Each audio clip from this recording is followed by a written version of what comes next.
Good morning, New Life. My name is Thuy Kim, and this is my husband, John. We have two children, Drew and Paige. We are part of the South Vietnam House Church, shepherded by Bao and Jennifer Nguyen.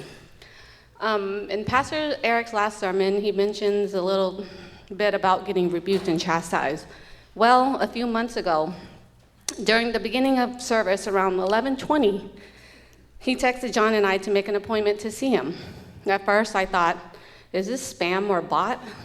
Because why would my pastor text me during service? I took a screenshot, I sent him an email. In my email, I said, was this a mistake? Am I in trouble? What is this for?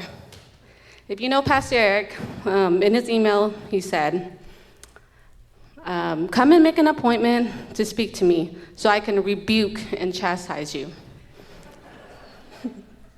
All along, I knew what he was going to tell us. We've been longtime members, and he wanted us to step up to become shepherds. So this is how we ended up on stage. To tell you the truth, like everyone says, I never really wanted to become a shepherd's wife. I was okay with just attending every Friday and serving in different ministries here and there in the past. My heart wasn't in the right place, but I realized that that's not what God called us to do. In order to serve God, having a servant's heart means to not only put others' needs ahead of your own, but to serve with the right motivation. And that is to put God's will first. Day in and day out, Bao and Jennifer's commitment to House Church and to be present no matter what difficulties they were going through in their lives is a sign of true maturity and love for God. They were very consistent and faithful to House Church. Through that type of modeling, I realized that God transforms people and uses their servant hearts to serve those around them. Moreover, seeing how both Bao and Jennifer served for so many years on the maturity team, planning out all those retreats for us was very encouraging. We definitely have a lot of memories of House Church, almost too many to share. What stands out to me the most is all the amazing food throughout all the house churches. We love to eat, and if you know Bao and Jennifer, they're considered foodies. Okay, Bao's nickname is Kung Pao Bao. Many times during house church dinner, while we are eating, we're already taking and planning our next meals together. Even this morning, they were texting in our group chat, where are we eating? So if there are any VUPs that love to eat, join our house church. In all seriousness, South Vietnam, I will try my best to emulate what was demonstrated before me through my shepherds by serving. I commit to reading God's words and praying 20 minutes a day for 4 days a week, attend Shepherd's Wives bi-monthly meeting, submit the house church journal that my husband's supposed to do, tithe, and reach out to VIPs. Now I will turn it over to my husband, John.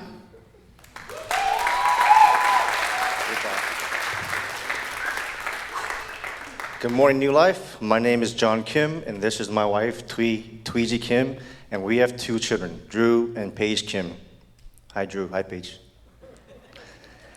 So I asked ChatGPT to create me a testimony about shepherding, and this is what it created.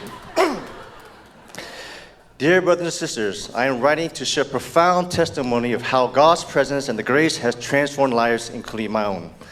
It is with a heart filled with gratitude and awe that I bear witness to the remarkable changes that the Almighty has brought forth in our lives, guided by His powerful word. Okay, I'm just kidding. First of all, I need to apologize in advance because I am horrible at public speaking, so please bear with me. We're part of the South Vietnam House Church, previously shepherded by Bao and Jennifer Nguyen. I've been in the same house church with Bao and Jennifer since I started attending New Life.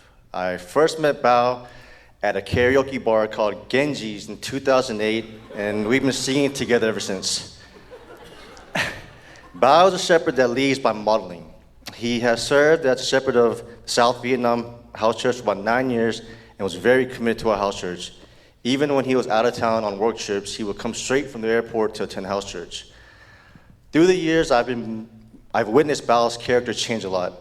He will be the first to admit that without Christ, he would be living a very sinful life. And I appreciate his truthfulness and respect him about that. He also became more humble through the years, even though once in a while the old Bao will make an appearance. Jennifer will quickly check him with a side eye and be like, seriously? Seriously? Even Corey and Dash, they always, seriously? So anyways, our house church, like many, has had its ups and downs. Bao and Jennifer have done the works that many people see and don't see. People see Bao and Jennifer serve in all capacities of the church, like maturity team lead, hosting lay leaders, volunteering for the youth, crawfish boil, cooking. But I want to emphasize their service to our house church. Without getting into the nitty-gritty details, during dark times in our members' lives, including my wife and I, they're always guiding us. The Wins aren't people you might see around the church smiling a lot, but they're a truly wholesome couple led by the Lord. When I first met Jennifer, she was very guarded, kind of shy, very closed person, and she worried about everything. Now, fast forward 15 years, she still worries about everything. But now she's an open book. When we do praise and prayer, and it's time for Jennifer to share, if she pauses for like 5 or 6 seconds before sharing, Bao and I just look at each other and go, "Hugie, Hugie," which means Kleenex, because she's about to cry. She has become very vulnerable and truly shares her life with us, and I respect that about her. So how did we end up being deputy shepherds? Well, out of nowhere, a bunch of New Yorkers and their mamas literally moved to Houston and joined the house church. Literally. James and Susie and her mom, Alan and Jessica and his mom, Wilson and Jen and his parents, and also Inhan and Naye and David Wynn, all from New York, joined within the last year. So multiplication came up real quick. So during the first round of voting, it was between me and my brother James, and I did not vote for myself as the next shepherd. I explained to everyone that I would fail as a shepherd because I'm not a natural leader and such. But then after reflecting and praying, I understand that if I try to do the work myself, that I would fail. But if I rely on God, I would not. And off the script, after the first meeting, we had lunch with James and Susie, and within the first 5 minutes, they encouraged us to be shepherds, so that did it. So Isaiah 41:10, "So do not fear, for I am with you. Do not be dismayed, for I am your God. I will strengthen you and help you, and I will uphold you with my righteous right hand." So this verse gave me the courage to step up. So the next round of voting, the entire house church encouraged me to be the next shepherd, and I shared that I would be voting for myself. The next person to share was Jennifer. 5, 6 seconds of silence. And Bao and I just look at each other, "Hugie, Hugie." And I think Jennifer had tears of joy from me, and that really touched my heart. I would like to end with one story that has stuck with me for a long time.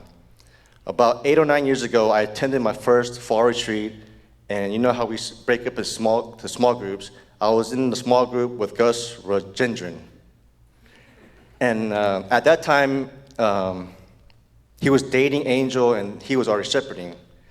And then the following year, out of all 500-600 people, I was in the small group with Gus again.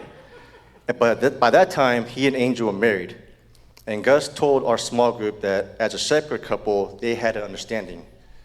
And that understanding was that if Angel and a house church member were stranded, that Gus would pick up the house church member first. And I was like, wow, Gus must love sleeping on the couch. But I remember that statement vividly because Angel and Gus, as shepherds, were going to put their house church member before themselves. So to our new house church, Daniel, Mariella, Wilson, Jennifer, Alan, Jessica, Thuy and I will do our best to serve you and your family. We commit ourselves to the responsibility of your spiritual growth. We commit to praying for each of you by name for at least 20 minutes a day, 4 days a week, and lead by love. Thank you.